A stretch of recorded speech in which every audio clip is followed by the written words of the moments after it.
Bonjour, je m'appelle Asekwa Seko Jonathan, ingénieur électromécanique, responsable technique Prodégie Gabon.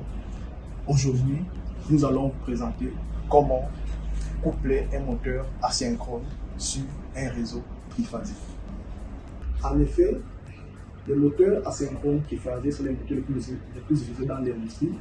On estime que 80% des moteurs utilisés sont des moteurs asynchrones triphasiques. Et nous allons commencer par vous présenter le moteur asynchrone qui est présentement devant nous, en commençant par la plaque signalétique qui est là, la plaque signalétique, la plaque carbone, et à l'intérieur vous avez les barrettes de couplage. Alors, après avoir présenté de façon succincte le moteur asynchrone triphasé qui se trouve là devant nous, nous allons vous montrer, n'est-ce pas, la structure interne de ce moteur-là. Il faut dire que ce moteur est principalement constitué de 3 enroulements. Et vous avez ici la représentation schématique, donc graphique de ces enroulements-là. Et quels sont les différents types de couplage que nous pouvons avoir? Il faut avoir le couplage triangle. Voici comment coupler un moteur asynchrone triphasé en étoile. Il suffit tout simplement de relier vos plaques de couplage sur les bornes d'entrée, c'est-à-dire la borne U, la borne U1, U2, UV et UW, la borne U1 à la borne W2, la borne V1 à la borne U2 et la borne W1 à la borne V2. Et après avoir relié ces plaques de couplage avec ces différentes bornes, vous avez relié, n'est-ce pas, votre couplage triangle. Et de façon graphique, voici comment se présente, n'est-ce pas, ce couplage-là.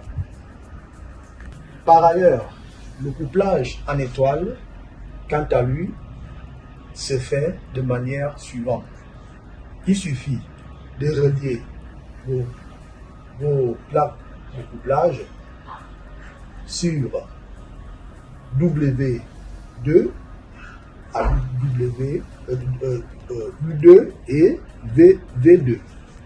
Après avoir positionné vos plaques de couplage de cette façon sur vos bornes, et vous avez, n'est-ce pas, réalisé le couplage étoile.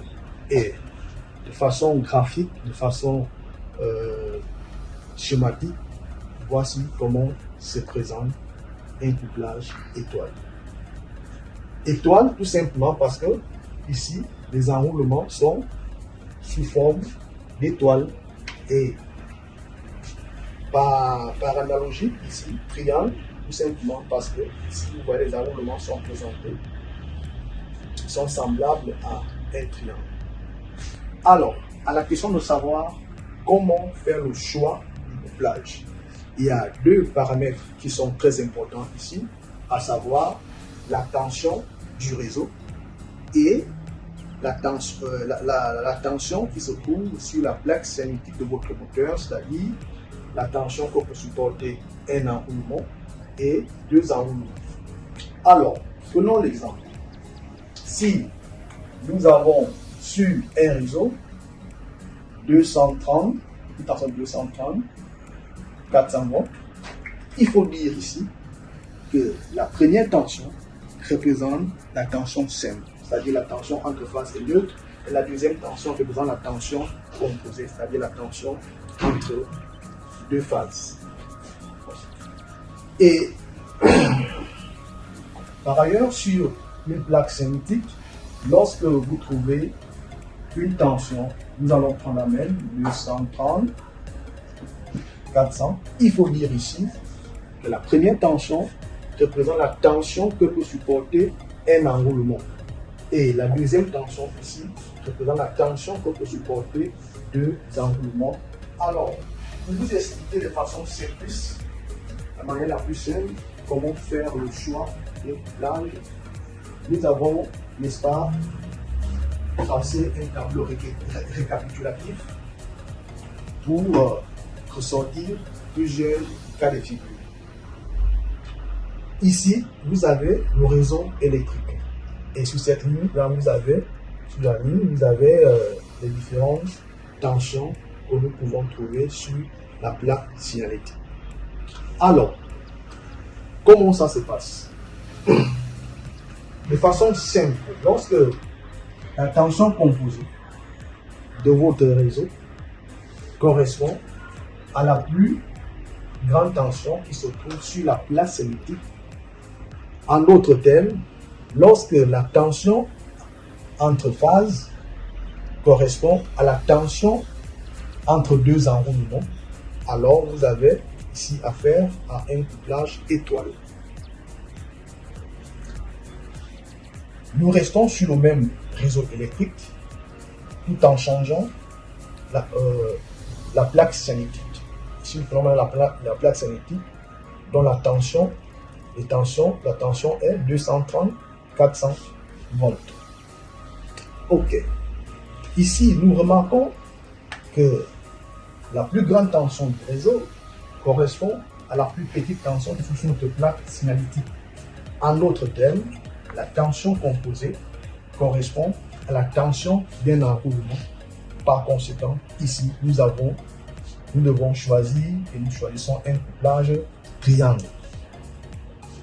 Toujours sur le même réseau électrique, nous allons, n'est-ce pas, avoir le dernier cas de figure sur cette ligne où nous avons, n'est-ce pas, sur la plaque électrique, une tension d'un enroulement de 400 et d'un enroulement de 600. Nous remarquons ici que la tension composée de notre réseau ne correspond ni à la tension d'un enroulement, ni à la tension entre deux enroulements. Par conséquent, il est impossible de réaliser le couplage de ce moteur-là sur ce réseau. Maintenant, nous allons continuer, cette fois-ci en changeant le réseau. Nous partons du réseau 127-230 pour le réseau 230-400, en gardant bien évidemment la même plaque signalétique. Ici, nous remarquons que la tension composée ne correspond ni à la tension d'un enroulement, ni à la tension entre deux enroulements. Par conséquent, aucun couplage n'est possible dans ce cas de figure. Sur la plaque signalétique 230-400, nous constatons que la tension entre phases correspond à la plus grande tension qui se trouve sur notre plaque signalétique. Par conséquent, c'est un couplage étoile.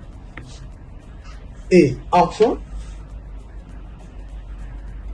nous avons un réseau 230-400 et une plaque signalétique de 400-600 volts. Ici, nous constatons tout simplement que la plus grande tension du réseau correspond à la plus petite tension qui se trouve sur notre plaque signalétique. Vous pouvez conclure, faire les explications tout à l'heure, que c'est un couplage qui doit être choisi dans ce cas de figure-là. Nous sommes arrivés au terme de notre tutoriel. Merci pour l'avoir regardé et à